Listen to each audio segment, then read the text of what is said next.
ប្រជាពលរដ្ឋចំនួន7គ្រួសារស្នើសុំក្រសួងដែនដីជួយអន្តរាគមន៍ដោះស្រាយបញ្ហាកម្មសិទ្ធិដី 35,900 ម៉ែត្រការ៉េ ភ្នំពេញពលរដ្ឋចំនួន7គ្រួសារដែលមានដីសរុបចំនួន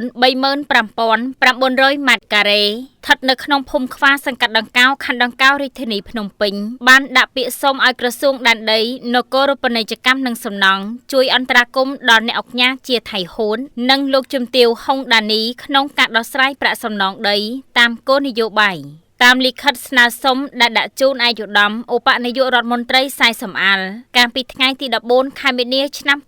2025 ពលរដ្ឋទាំងនេះបានរាយការណ៍ថាពួកគេបានកាន់កាប់ប្រើប្រាស់ដីតាំងពីឆ្នាំ 1999 មកហើយបានទទួលអាជ្ញាប័ណ្ណនានាដែលចេញដោយអាជ្ញាធរមូលដ្ឋានស្របច្បាប់ជាច្រើនសន្លឹកប៉ុន្តែក្នុងអំឡុងស្ថានភាពជំងឺ COVID-19 ក្រុមហ៊ុនដែលតំណាងដោយអ្នកអង្គការជាថៃហ៊ុនបានបូមខ្សាច់ចាក់លុបលើទីតាំងដីដោយគ្មានការយល់ព្រមពីម្ចាស់ដីពេលពលរដ្ឋព្យាយាមជួបបន្តបន្ទាប់តំណាងក្រុមហ៊ុនបាននិយាយថាបូមសិនដោះស្រាយគ្នាក្រោយបន្ទាប់ពីកូវីដចប់ពលរដ្ឋបានបន្តតវ៉ាតែបានរងការបដិសេធមិនឲ្យចូលទៅដល់ទីតាំងទៀតឡើយលើសពីនេះពលរដ្ឋទាំង7គ្រួសារបានបញ្ជាក់ថាពួកគេមានឯកសារយោងច្បាស់លាស់ចំនួន13ប្រភេទរួមទាំងលិខិតស្នើសុំកិច្ចព្រមព្រៀងផ្ទេរប្រាក់កំណត់ហេតុវាស់វែងនិងរូបថតទីតាំងផងដែរក្នុងលិខិតស្នើសុំមានការរកឃើញថាពលរដ្ឋស្នើឲ្យសម្ដេចក្រសួងជួយអន្តរាគមន៍ដើម្បីឲ្យម្ចាស់ក្រុមហ៊ុនទូទាត់ប្រាក់សំណងតាមតម្លៃគោលនយោបាយ$80ក្នុង1ម៉ែត្រការ៉េជូនដល់ពលរដ្ឋទាំង7គ្រួសារដែលមានចំនួនសរុប$2,822,000 សហរដ្ឋអាមេរិកពលរដ្ឋសង្ឃឹមថាក្រសួងដែនដីនឹងអនុវត្តតួនាទីជាអង្គភាពអធិបតីក្នុងការសម្របសម្រួលបញ្ហានេះឲ្យបានយុត្តិធម៌និងរហ័សរហួនទំនាក់ទំនងបន្ថែមភូមិសុផលតំណាងម្ចាស់ដីលេខទូរស័ព្ទ077-610-097សូមស្ដាប់ការលើកឡើងរបស់លោកមេភូមិដូចតទៅបាទមួយសូមជំរាបសួរលោកអ៊ំបាទសួរបាទអ៊ំហើយពឹងខាងទូទស្សន៍ Yuma TV អនឡាញយើងតើមានបញ្ហាអ្វីដែរអ៊ំមានបញ្ហាពាក់ព័ន្ធនឹងរឿងដីខ្ញុំបាននៅក្នុងបឹងជើងឯកទេហើយអ៊ំឈ្មោះអីដែរហើយអ៊ំជាបរិបទឬមួយក៏ជាអាជ្ញាធរខ្ញុំសពថ្ងៃបច្ចុប្បន្នខ្ញុំជាអាជ្ញាធរនៃភូមិនៅភូមិថ្នោតជ្រុំ2សង្កាត់បឹងគុន2ខណ្ឌមានជ័យរាជធានីភ្នំពេញមានបាទបញ្ហារឿងដីនឹងចំណុចណាដែរហើយអ៊ំមេភូមិតើអ៊ំមេភូមិអីដែរអ៊ំខ្ញុំមេភូមិនឹងពីភូមិថ្នោតជ្រុំ2តែទឹកដីរបស់ខ្ញុំបាទនៅក្នុងឃុំនៅភូមិព្រៃតកុង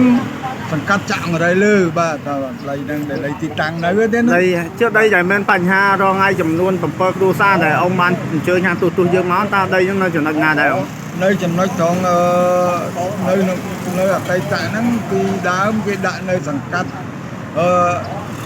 ចាក់រៃលើគឺព្រៃតកុង1ដល់មកបច្ចុប្បន្នគេកាត់ទៅខណ្ឌដង្កោទៅភូមិខ្វាសង្កាត់ដង្កោទៀតតើបញ្ហាដីនេះរយៈពេលរ៉ាំរ៉ៃរយៈពេលប្រហែលឆ្នាំហើយអ៊ំដីហ្នឹងបើនិយាយទៅការរ៉ាំរ៉ៃដែលលិចទឹកហ្នឹងគឺពីឆ្នាំ2017មកនេះណាគឺគេទប់ទឹកហ្នឹងគឺមិនអាចឲ្យទឹកហ្នឹងចេញចូលបានគឺលិចតែខ្ញុំប្រកបការផលអត់បានដែរបានដាំតែតកួន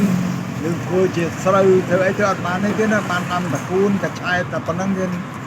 តើដីនៅចំណុចដែលអ៊ំឲ្យខាងទូទស្សន៍យើងជួយផ្សាយដីចំណុចហ្នឹងតើអ៊ំអាស្រ័យផលពីឆ្នាំណាដល់ឆ្នាំណាដែរដីហ្នឹងបើតាមខ្ញុំអាស្រ័យផលតាំងពីឆ្នាំ1980មកទៀតរហូតមកដល់ឆ្នាំ90ដល់99បន្តមកទៀតមកដល់ឆ្នាំ2023ហ្នឹង2023យើងបច្ចុប្បន្ននេះបាទអញ្ចឹងដីដែលគេដែលក្រុមហ៊ុនទៅធ្វើទៅលើដីអ៊ំហ្នឹងតើកន្លងមកមានដំណោះស្រាយគោលនយោបាយទេអ៊ំគោលនយោបាយគឺខ្ញុំអត់បានទទួលបានទេដោយការនោះគឺកើតកូវីដខ្ញុំទទួលជំងឺខ្ញុំកើតកូវីដនៅ2020បាទខ្ញុំក៏កើតកូវីដទៅបានអត់បានដឹងដំណឹងអីទាំងអស់ស្រាប់ដល់ពេលខ្ញុំបានជាពីស្វះស្រាយពីកូវីដមកខ្ញុំមកដល់វាថាដីនឹងគេបិទហើយគេផ្អាកគឺលែងទទួលស្គាល់ទេណាគឺគាត់តែប៉ុណ្្នឹងវាតែប៉ុណ្្នឹងទេខ្ញុំ chứ đây để mình toàn ban chủ nhiều bài thì trong hôn nâng ta miền mạn chủ sát thằng ông coi chủ sát ông này បាន7គ្រួសារមានឈ្មោះនៅនឹងអស់ទៀតមាន7គ្រួសារហ្នឹងដែលជាបងប្អូនមួយនឹងទាំងអស់នៅនឹង7គ្រួសារហ្នឹងទៀត chắc là mà trong hôn bên đây banประชุมban đào sai hưởng năng ấy ក្រុមហ៊ុននេះអត់បានអីផងគ្រាន់ថាក្រុមហ៊ុនមានបើតែគ្រាន់តែកាលហ្នឹងខ្ញុំចុះទៅមួយផ្លេតហ្នឹងគាត់ថាខ្សាច់តែត្រូវបូមគឺបូមដាក់ហើយពេលណាបូមដាក់ហើយចាំគាត់ដោះស្រាយជូន nó trong hôn trình miền បា sai ទ chắc គាត់ đấy មិនអញ្ចឹងបានកាលហ្នឹងអញ្ចឹង